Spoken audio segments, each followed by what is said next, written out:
Hey, what's up, witches?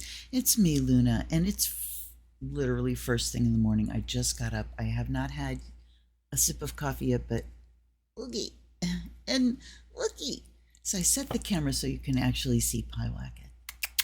Pyewacket, there, everybody can see you. There's my boy. They can see you. You are not a fiction. And then he has to bathe my hand. My hands and arms have been thoroughly bathed this morning. He's such a good boy. He also woke us up in the middle of the night last night because my son was not home yet, and he wanted us to know. Such a Virgo. Anyway, I am here today to unbox my patron deck, which it took me a while to get because of the influx of birthday decks. At any rate, fortunately or unfortunately, it's a Hay House deck. Hay House decks are so amazing content-wise. They have some of the best new, updated versions of Waite Smith, and they're wonderful. Obviously, I keep buying them. The problem I have is the cardstock. You know this. But let's go in. This is the Sufi Tarot that I had only just heard of by Aida Hussein, a 78-card deck and guidebook, with a two-piece box with the finger holds. Transform your life with ancient Sufi wisdom. The quest for mystical truth is common to both Tarot and Sufism. Sufism, called the Path of the Heart, is about polishing the mirror of the heart to reflect the divine. Similarly, Tarot is about discovering the hidden secrets behind the arcanas. This beautifully illustrated deck creatively re-envisions the cards through a Sufi lens and shares the potency of its ancient teachings and healing techniques.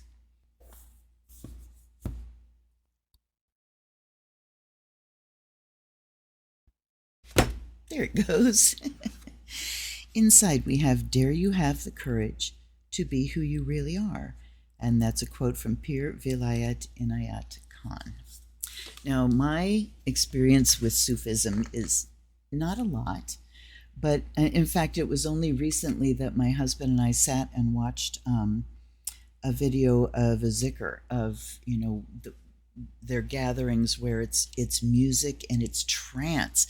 They are the mystics of Islam, and so it's about music and dance, and the dervishes, the whirling dervishes you hear about, come out of the Sufi tradition. And when they're doing this gathering, they have, the dervishes will stand like in the corners like this, and at a certain point, when they're, doing the things they do, they'll come out and they'll start to spin. And it's just a wonderful, wonderful thing to experience.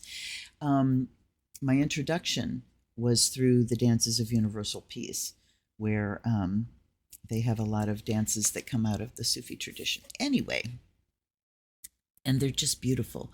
Just the idea of the beloved and, the union with the divine seen as a relationship of lovers. It's amazing. So in the back of the book, "Transform Your Life with Ancient Sufi Wisdom," the secrets that both Tarot and Sufism set out to uncover are the same.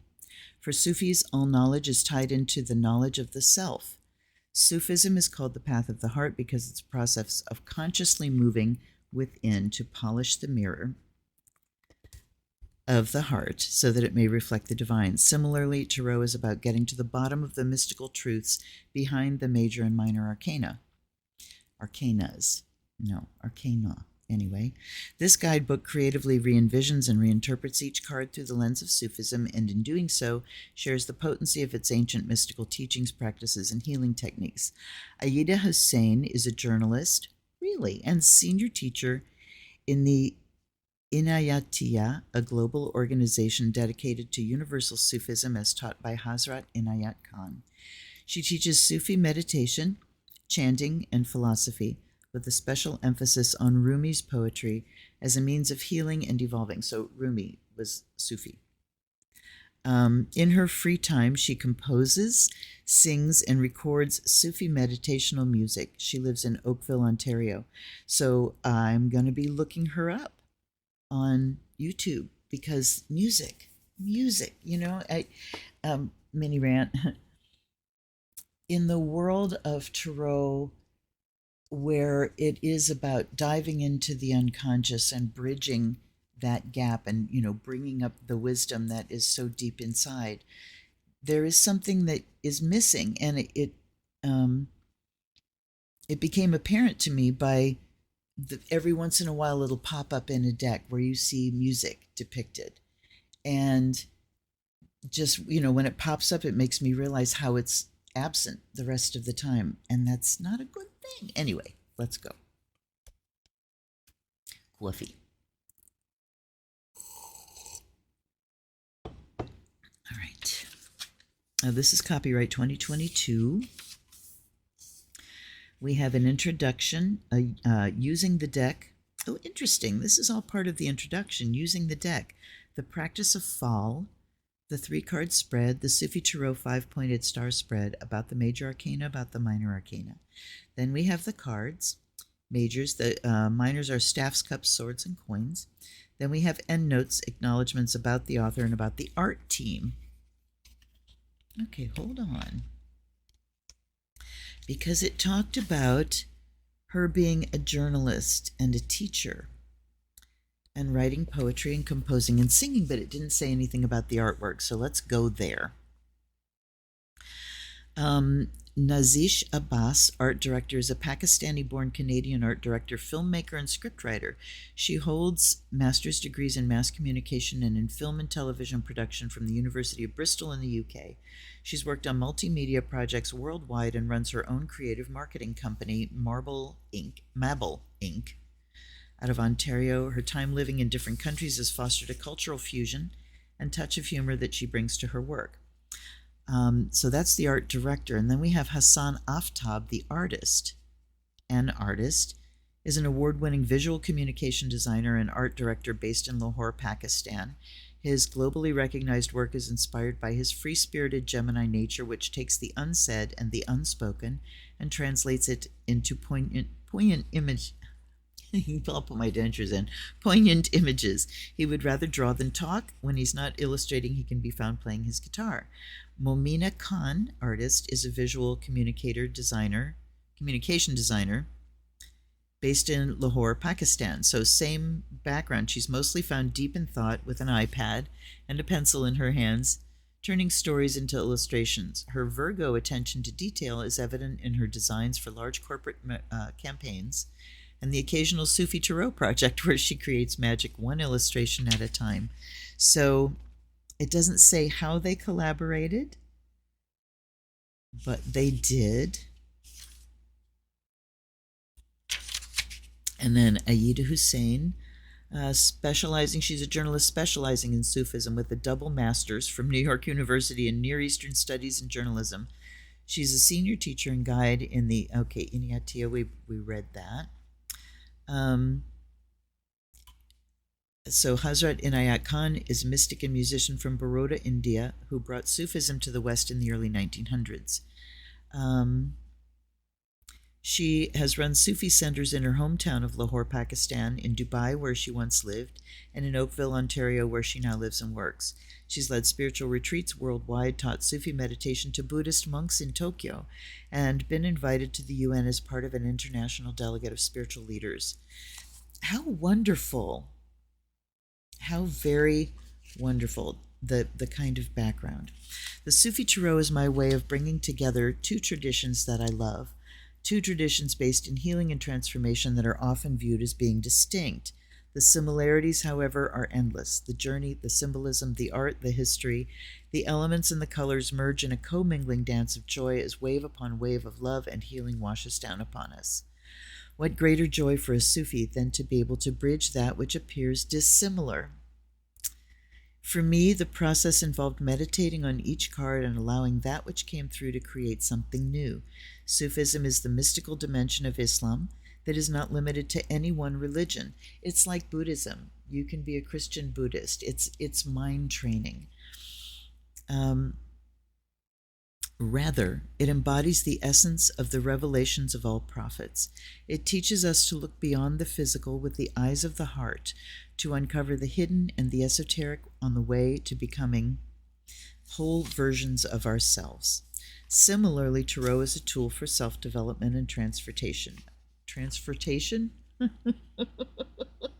Maybe I need more coffee. Oh, goodness. Transformation, based on the hidden messages and spiritual lessons of 78 cards. Okay, so I'm going to summarize here. It was so clear. The secrets that both Tarot and Sufism set out to uncover are the same. Yes, the truths, the big truths of the universe, are few. Let's put it that way, are few. The bigger the truth, the fewer, the more unified, and the simpler. When you get to the great big truths, they are simplicity itself. It's when we start breaking things down, with this left brain that we have, we start breaking things down into parts, and then it gets more and more complicated and more slippery when we try to put it into words. And this is what the practice of Sufism is about, is going beyond the words, putting yourself in this ecstatic state. That's what it is. It's ecstasy, which gives you access to those big divine truths and that go beyond words. All right.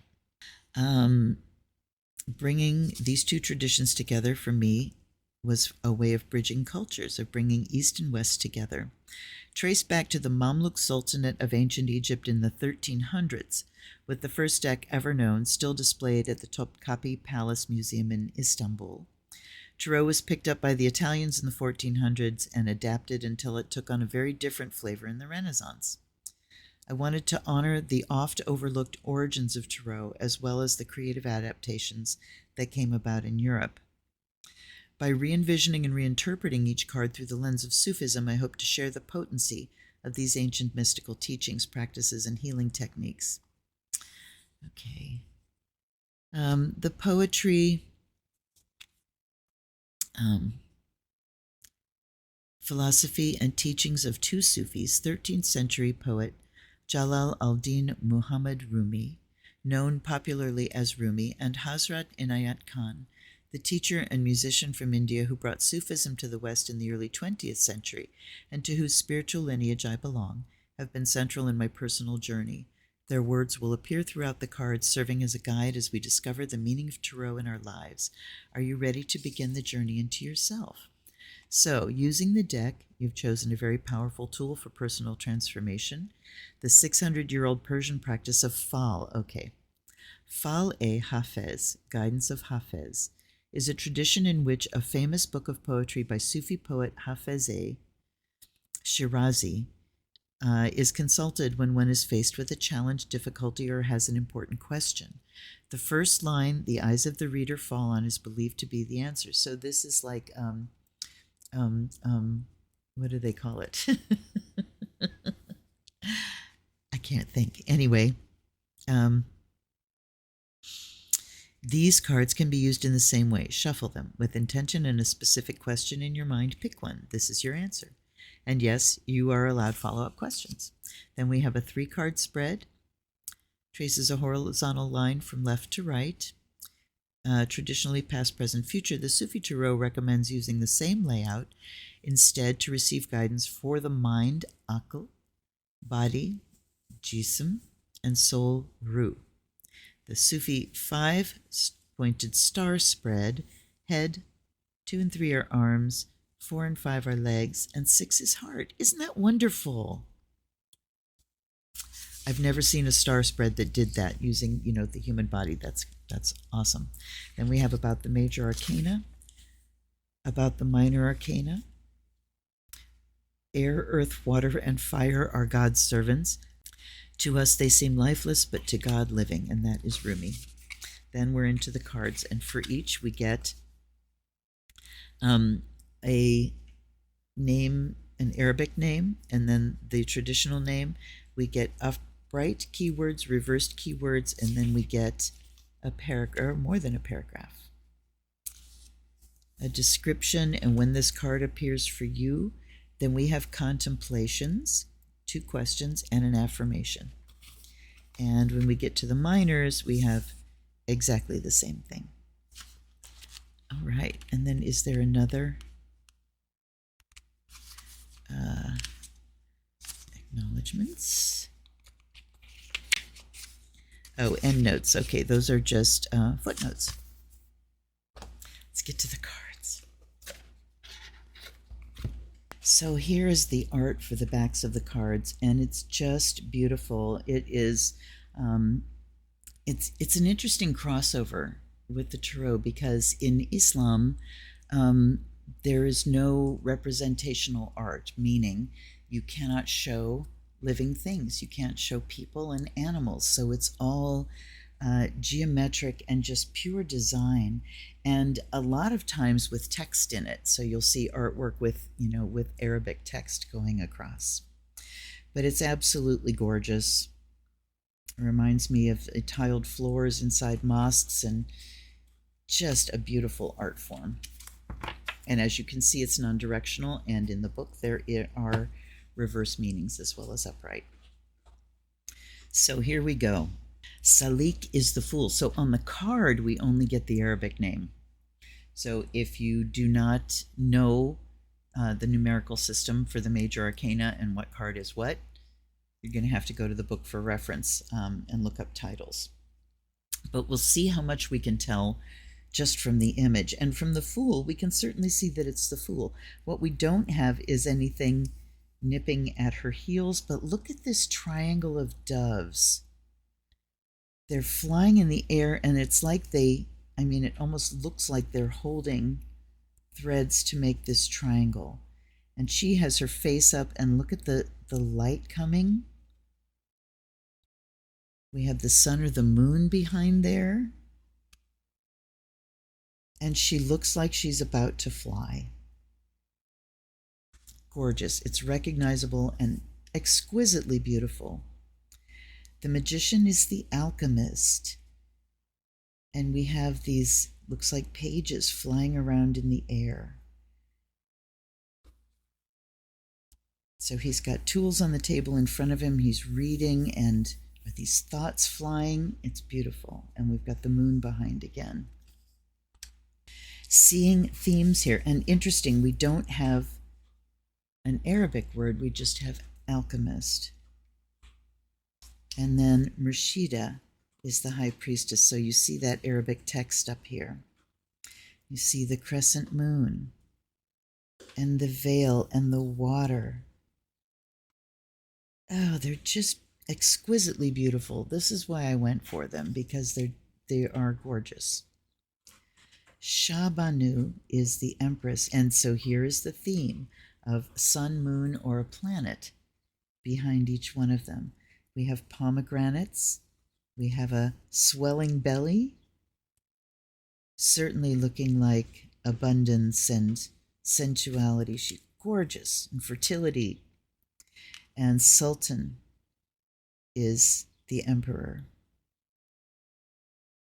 Ram's heads, again, we've got that, is there going to be a planet in every one? And here's the answer: no, there is not. So here we have the dome of a mosque, and Pir is the Hierophant. Look at from his heart coming up, and we see text. Is it coming up or down, or is it both? Exquisite. Look at the ecstatic state. Ashikan is the lovers. Look at the wings.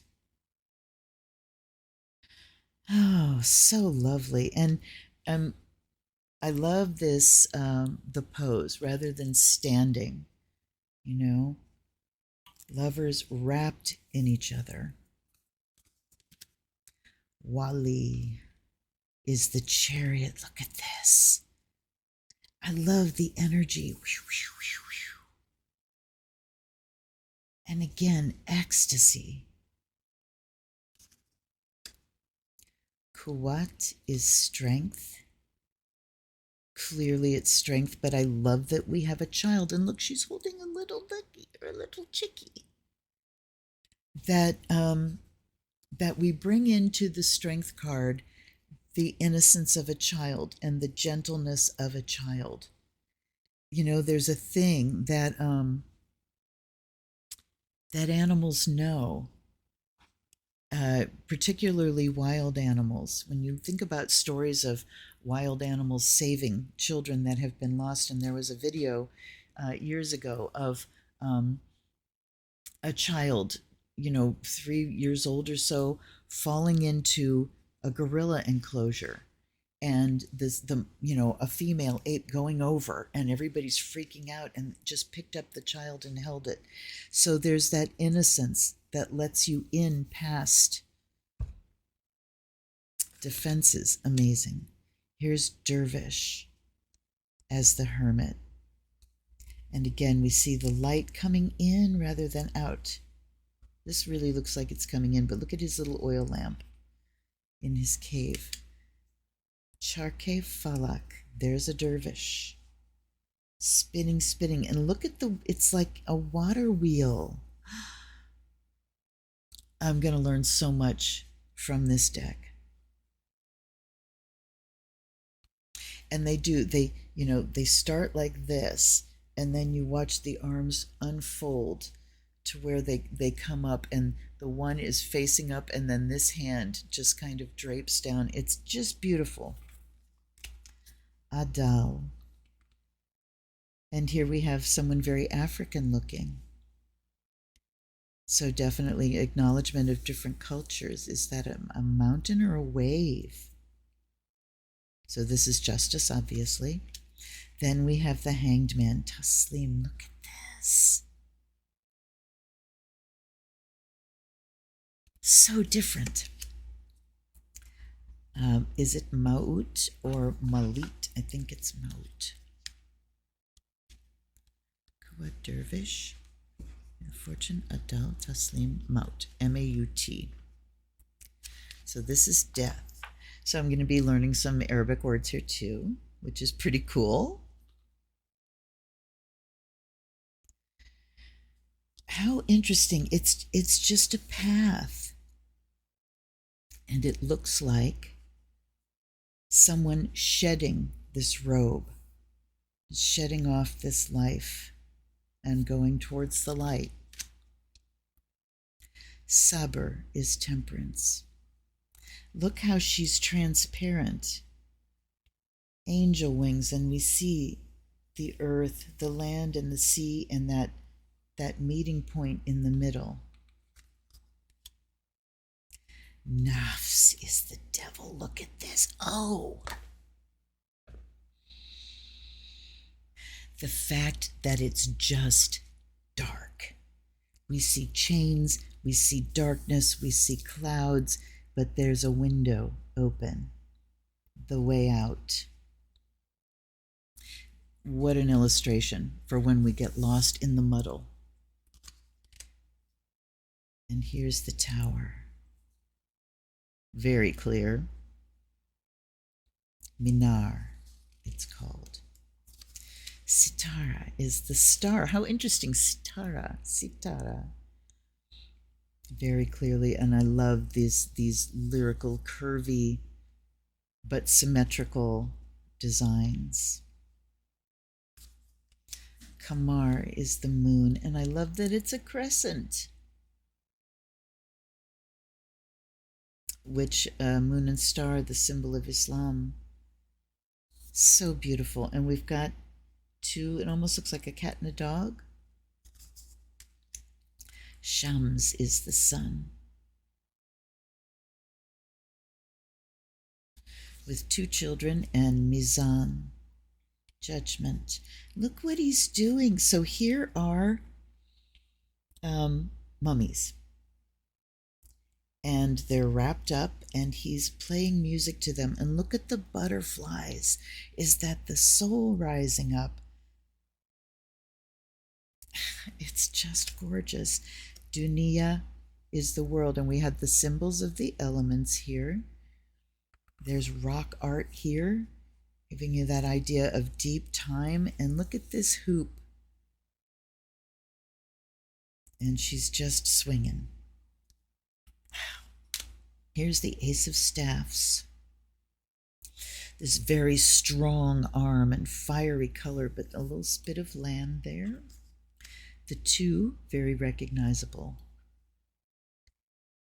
in the desert. And again, you've got these little, swirls of energy. There's the 3 of staffs with ships coming in. The 4, a celebration, and we've got very distinctly 4 pillars.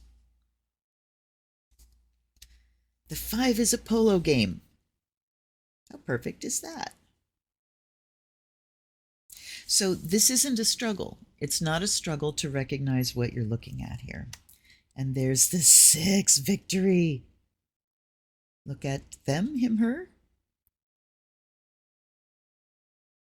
With an arrow and a bow and a crowd of people cheering them on. Here's the 7.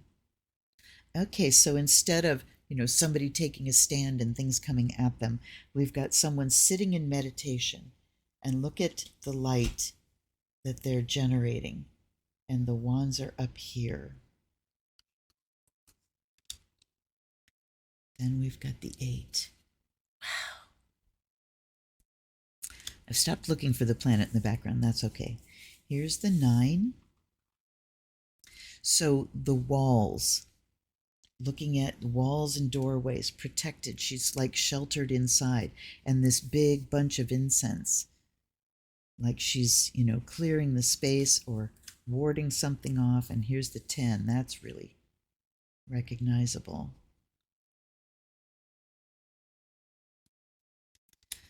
Okay, so the quartz are daughter. Wow. Sun. With the candle as the main focus there. Malika, which must be queen. With her cat. And Shah. Look at the fire. Ace of Cups. And then we go to this refreshing spilling of water. I mean, it's palpable. I can feel the relief and the coolness of that water. Look at this. Okay, so now I'm going back to, I can't remember if I looked at a flip through, but I just saw a few cards here and there, and this was one of them. That the 2 of Cups is an old couple, showing not just, the meeting of 2 lovers and that first flush of love, but showing the depth when you've been together for a long time. We have steaming bowls in front of them of food of some sort, and just that familiarity and affection. Having been in a relationship now like this for 25 years and growing old together, I really appreciate that. That's another kind of diversity.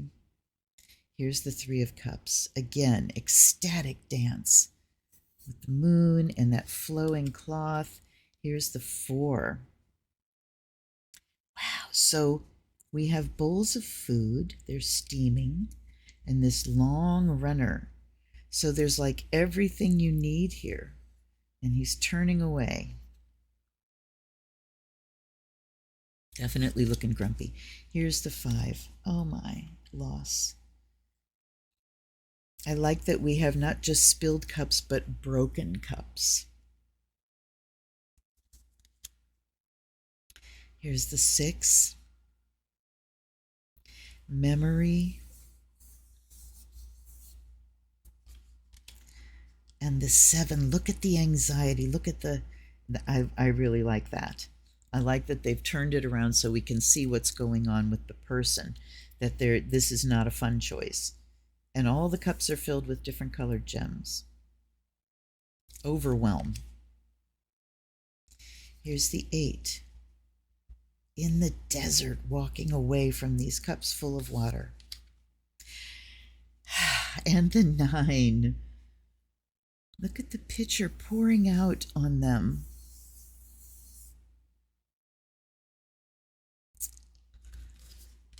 And the 10, I love the rainbow.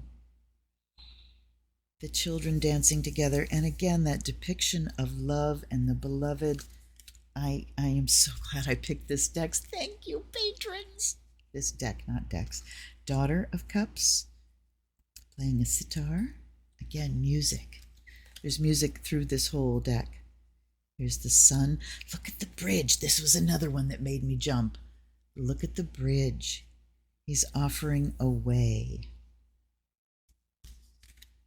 Malika, joy, with the fountain and peacocks, and the Shah, like a waterfall. But look at the frame. So he's sitting in a frame, but look at the water pouring out over top of it. And it's not really sure whether that's water, but it's gorgeous. And here's the Ace of Swords with that scimitar curve. Ooh, beautiful. The 2, we have the blindfold and energy swirling around. So, and look at the split path, and there's a sword in each. Okay, here's the 3. This heart is just bleeding out. Here's the 4. We get the idea of, I mean, I only see one foot, but you get the idea of like tossing and turning with the curtains blowing, or maybe not, restful. Certainly retreat and rest. And there's the 5 of Swords, throwing them all over. The 6, again, palpable. These evoke feelings from me. Here's the 7, stepping off the path of light. Look at this. So we can see a blindfold here, but we really don't need to, because that sword is coming across the eyes. And swords edge out, keeping myself protected to the point where I am bound. There's the 9. Look at them swirling around. And the 10. Wow. I like that they're stuck in the ground and we see, destruction behind rather than stuck in the person. There's the daughter. The speed. The Sun, Malika, and Shah, again in a frame. Are all of the kings in a frame? The Shahs, I should say. He is, sorry, give me a moment. I have questions. Yes. All of the Shahs are shown, okay, within a frame. I'll be interested to see if that's mentioned. Here's the Ace of Coins, the 2, and their drums. Again, music, pulsing. That infinity sign. Here's the 3. And they're tiles. So we see people laying tiles to make a pattern. And here's the 4, guarding that chest with this kind of barrenness around him. And there's the 5. Very recognizable, very descriptive, but in a new way. The 6, again, that infinity, that trading, recognizing that the coins are energy. It's an energy exchange. And here's the 7. Barely you can see the coins on the tree there. But he's standing and he's watching things ripen. The 8, look at this, the dervish in the background. Practicing. The 9, look at the date palm. The abundance falling. Food. Look at the joy on her face. And there's her bird. The 10 of coins, more music. Now we see, again, African culture. The family dancing together. Here's the daughter learning to plant and grow. The sun, harvest. Malika with the fruits here. And Shah. Okay, time for a test drive. Before I refill my cup of coffee, I wanted to show you what's inside. Gift from my daughter. This deck, I mean, now we're going to get to the part that I hate about Hay House decks, but the content is just good enough that I will overcome, you know, in order to get to that content. Okay, first thing I'm noticing here, you see how this deck kind of splits in the middle? They are certainly evenly cut, but they're going to be a bitch to shuffle. It's that thick-ass cardstock, you know, that kind of stays bent. But let's give it a blessing first before we bitch. Too late. Too late. But yeah, I'm so much looking forward to this. When I was doing Mother Drum, which was dance, drum, and chant for women, and I did it for a lot of years, like 2001 through 2013 or so. I don't know. For a while there, for like 8 years, it was nearly every month. But I used to lead dances of universal peace, and it was an ecstatic practice. Drumming to me is ecstatic. Music is ecstatic, and particularly when you get into disciplines like Sufism and, you know, the dances of universal peace, where that's the point of things, just glorious. By air and fire, may you be purified and charged.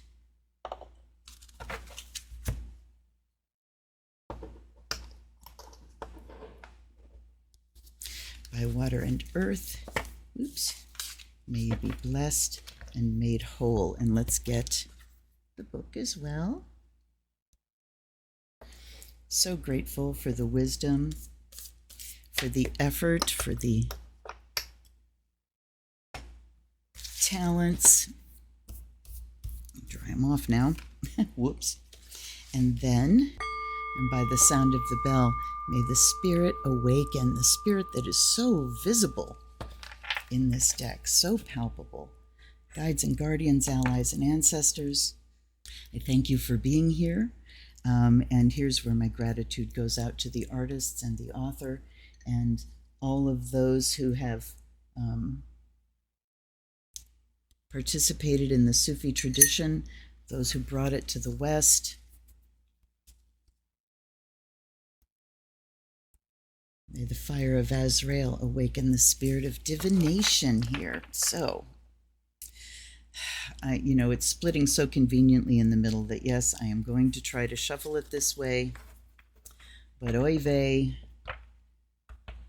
am I not hopeful? I mean, I can barely hold half of the deck. You know I cannot hold the whole thing in my hands, and there's just no way. There is no frickin' way. So I'm going to go in quarters. And even that is very stiff. So we'll get a basic mix here. And then I will cut, and then I will split and pull cards. So what this makes me do is it makes me deal with my grumpiness, number one.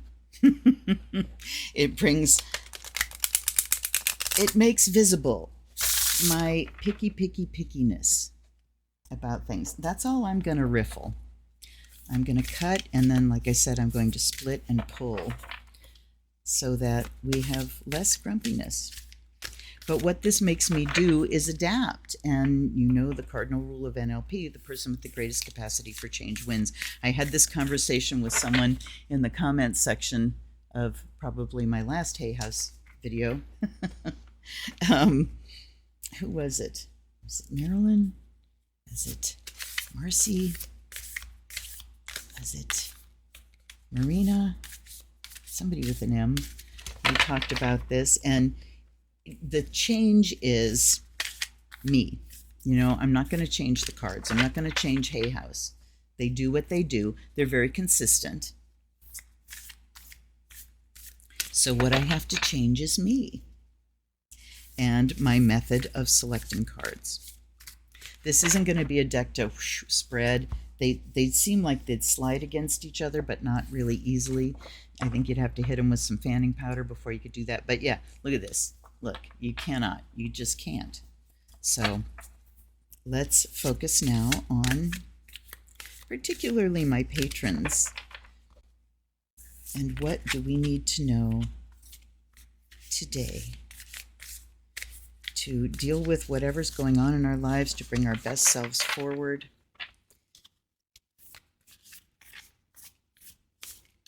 All right, let's...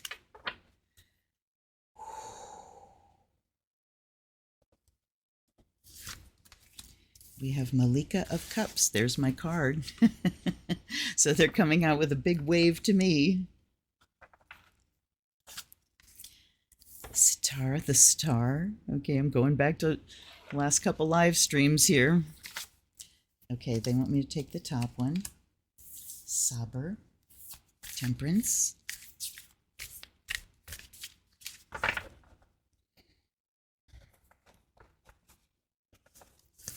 We have the Three of Staffs, the Two of Swords, and the Four of Cups. So we have everything but coins. We don't have an ace, we don't have any coins, but we have courts, we have majors, we have staffs and cups and swords. All right. So the Queen of Cups, I mean, this is also an introduction, the deck introducing itself to us. Coming out with the Queen of Cups really does talk about that joy and ecstasy. Look at her.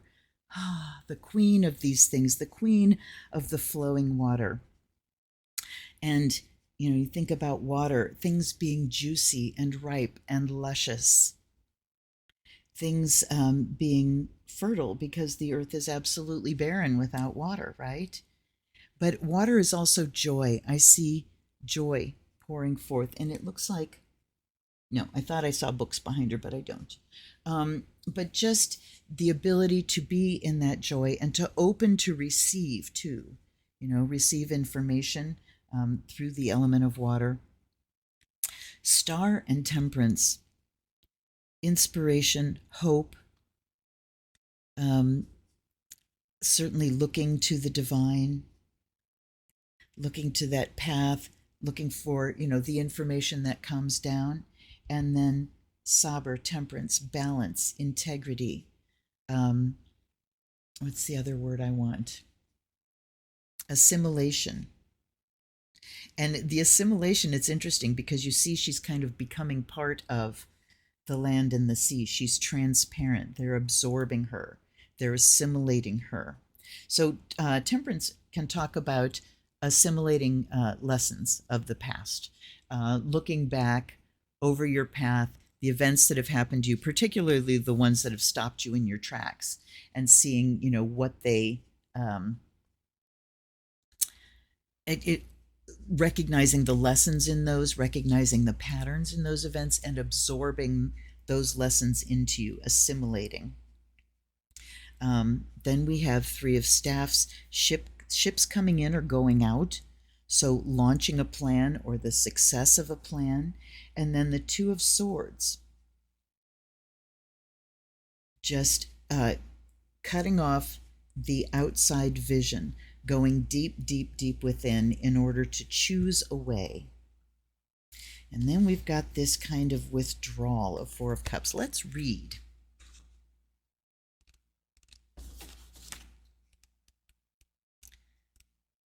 All right, so we start with Malika of Cups, but I want to go here because, oh, how interesting. So for each of the minors, at least,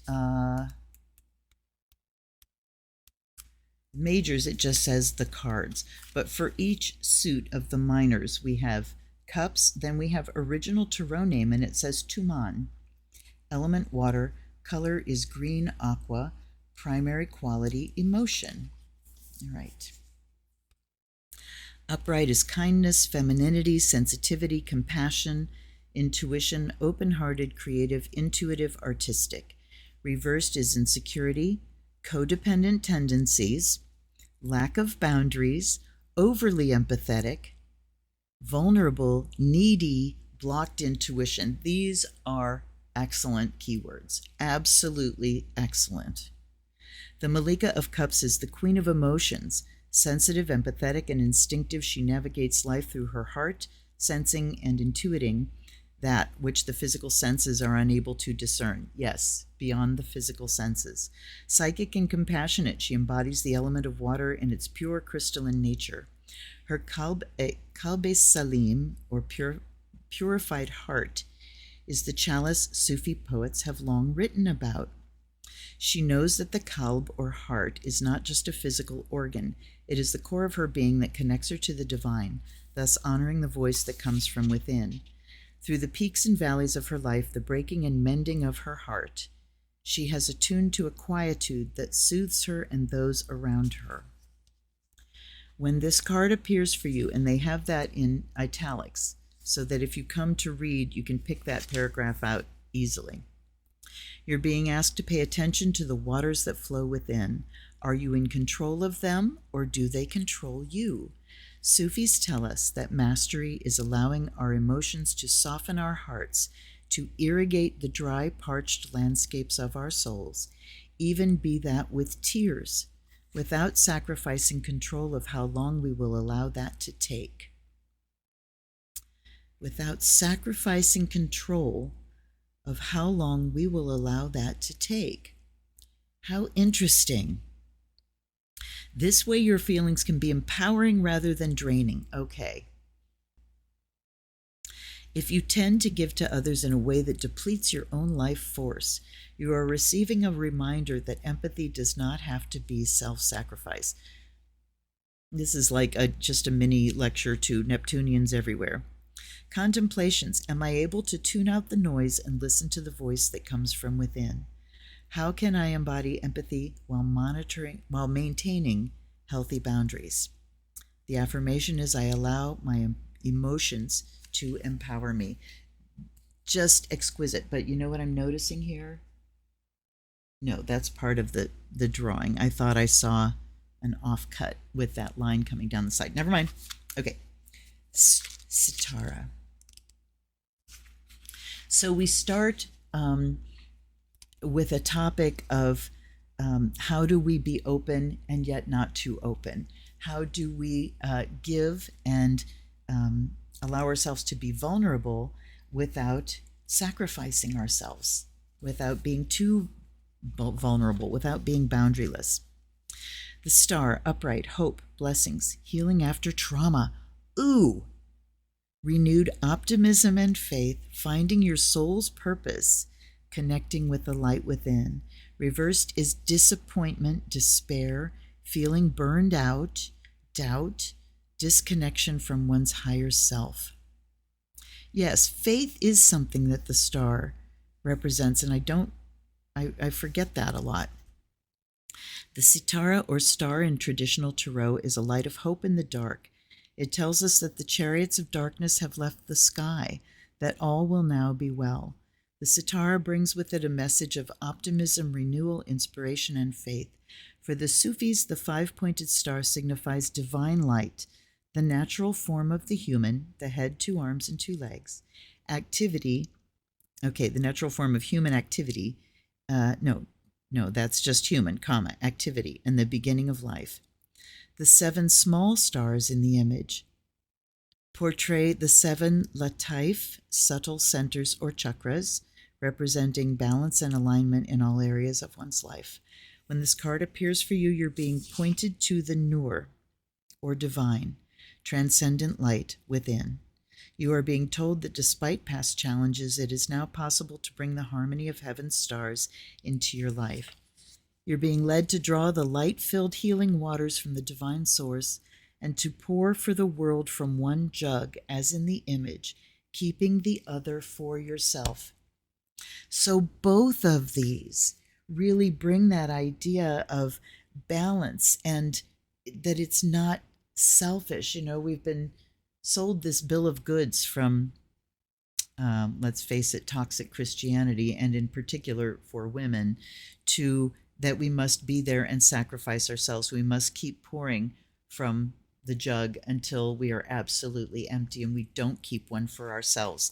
This talks about being empathetic and yet not boundaryless. This talks about keeping a jug full for us while we pour out from another. Wonderful. This is a card of replenishment, self-care, and deep healing. You're being reminded that it is only when you accept the gifts of the universe that you will have more to share with the world. Remember, you are surrounded by stardust, starlight, magic, and miracles.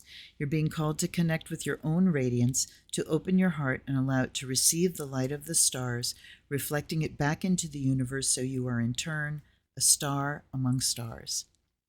The contemplations: what do I need to do to connect with my inherent optimism? How can I open myself up to receive the gifts of the universe? The affirmation: I accept miracles into my life. Now, it says my inherent optimism. It's not inherent in everybody.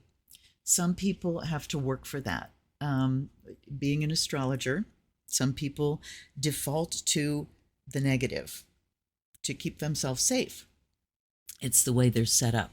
So how do we tap into optimism, whether that's inherent or not? It is accessible to all of us. I will say that.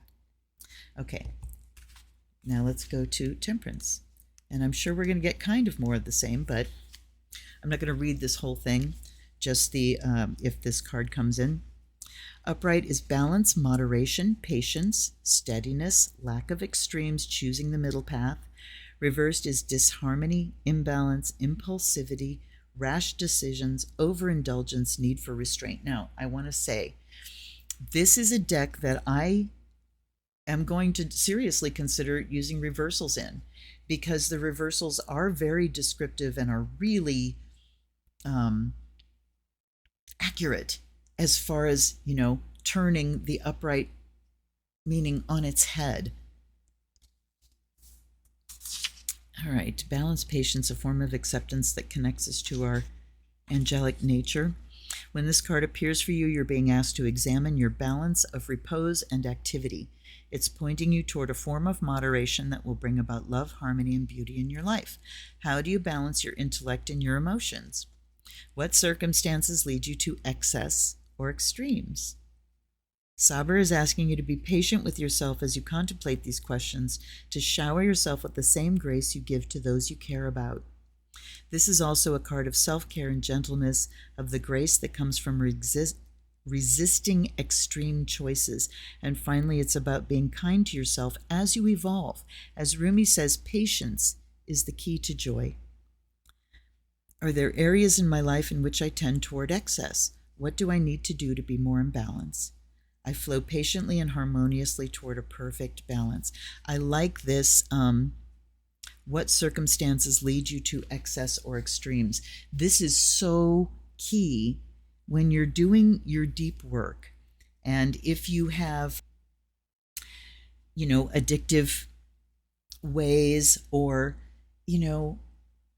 any number of ways that we kind of get lost and we don't set boundaries or acknowledge boundaries.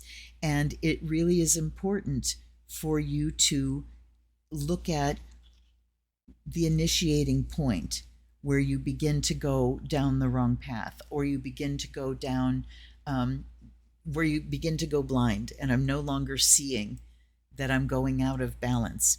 So it takes you to that moment. What circumstances lead you to excess? My personal experience is acknowledging where I go blind in the beginning of relationships. That would lead me to, the toxic ones. What was that feeling of, familiarity, where I would just stop looking at what they were showing me and go with, my hope and optimism, my inherent, possibly excessive optimism, idealizing. Yeah, I can see that. So we look at, in order to stay in balance, we have to not be totally in the realm of the star. We need to bring that down to earth and be realistic about keeping things in balance. And a big part of that is just being cognizant, being aware of our own behaviors. All right. 3 of Staffs.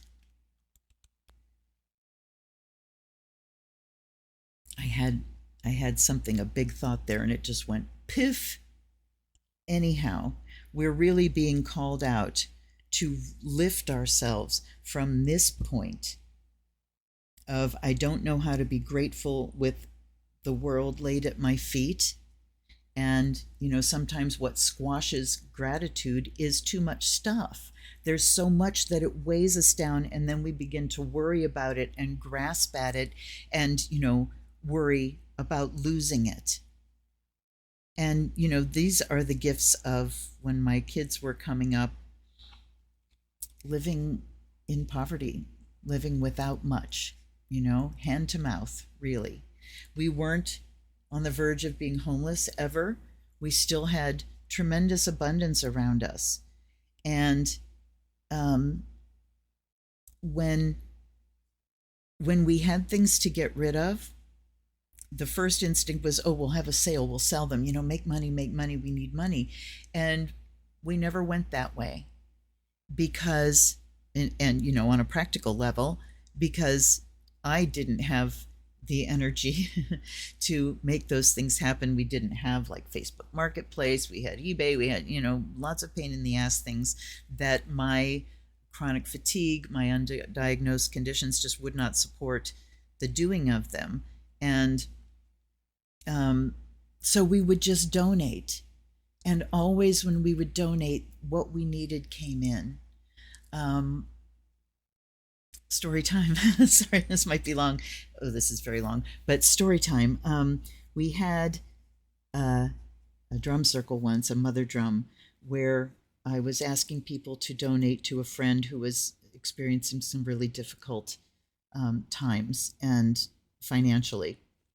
And so rather than donating and the money coming to me, it went to this friend, and we did this whole ritual with my big Lakshmi statue on the altar, and just a celebration of abundance. And people were donating, and the small bills, lots of ones. I got lots of ones, and part of it we were throwing the money up in the air and letting it rain down on us. And we had just had, I think it was either our washer or our dryer broke, and I'm thinking, when are we going to get new ones? And it was sitting in the laundry room, and I told my husband, we need to get that machine out of here to make room for the new one that's coming in. And I mean to tell you, the very next day, a neighbor who is related to my dear friend Darcy, they were getting ready to move, came and knocked on our door and said, do you guys need a washer and dryer? We're moving and getting a new one, and we don't want to deal with these. So it wasn't just the dryer that got replaced. We got a brand new washer and dryer, and it just showed up at my door, literally. So gratitude and celebrating the abundance that you have, that's what generates more. That's what generates hope. That's what keeps us in balance. And we need to be able to see the successes that are around us, whether they're practical or magical. Take off the blindfold, see the abundance that we have, the success that we have, and that we deserve that success coming away from this. So this is one time where the spread goes this way, and then we can come in this place and peacock. There were peacocks on that altar and peacock feathers, because that's one of the symbols of Lakshmi and abundance. And wow, what do you think? I love this deck. And yes, I will suffer with Hay House cardstock because their content is phenomenal. It's different. It really sticks with the traditional, but it brings in this whole layer, and I really can see, knowing the tarot as I do, it really does become apparent what the Sufism is that is overlaid on this and what it represents. And its joy and its abundance and its love. It's the beloved. When we reach out to spirit, we're not reaching out to, Big Daddy or somebody that can come and save us. We're reaching out to the beloved. And we, in turn, are the beloved that spirit is reaching out to. And I love the idea of mirrors. I cannot wait to get in and really, read through this deck. And a very special thank you to my patrons. I'm so grateful for you. And I would like to hear from you, please, and what you think of this deck. All right, you guys, sorry for a super long video, but that's what I do. I will see you next time. And until then, this is Luna. Blessed be.